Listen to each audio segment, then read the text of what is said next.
শুধু দর্শক, আমি এখন জাতীয় প্রেস ক্লাবের সামনে এবং জাতীয় প্রেস ক্লাবের সামনে দেখতে পাচ্ছি আজকে বিশাল একটি মানববন্ধন চলছে এবং এই মানববন্ধন তারা দীর্ঘদিনের তাদের দাবি এবং এই দাবি তারা লাঞ্ছিত হয়েছি। আমরা পুলিশে বাইরে ইচ্ছা মতন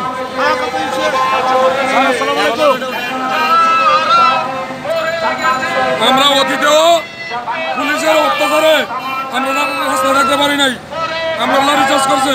আজকে হাজার হাজার মানববন্ধনে অংশ নিয়েছে এবং জাতীয় প্রেস ক্লাবের সামনে আমরা এর আগেও আপনার মানববন্ধন করা দেখেছি এবং সংবাদ সম্মেলন করা দেখেছি। দীর্ঘদিন ধরে আপনি এই নেতৃত্ব দিয়ে আসেন, একজন প্রবীণ নেতা।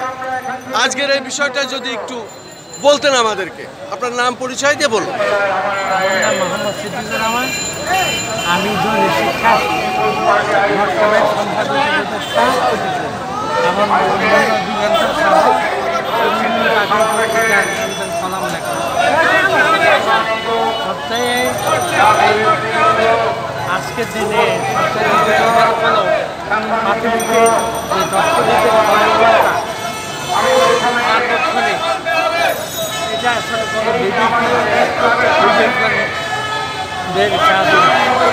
তারপরে প্রাথমিকের একই ছাদের নিচে সরকারি প্রাথমিকের একই ছাদের নিচে বসে অন্তর্বর্তী সরকারের কাছে আপনাদের আজকের কি দাবি, সে পয়েন্টগুলো বলেন। আজকের প্রধান দাবি হলো বন্যা দুর্গত এলাকায় শিক্ষক দপ্তরি সহ সকলকে 1 মাসে অনুদান দেওয়া।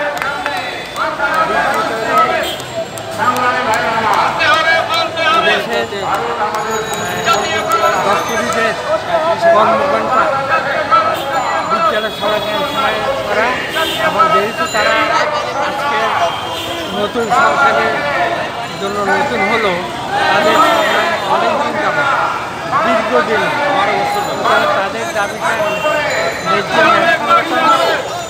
দেশের সার্বিক ব্যবস্থা বিবেচনা করে তাদের দাবিটা অনতি বিলম্বে তাদের রাজস্ব তারা।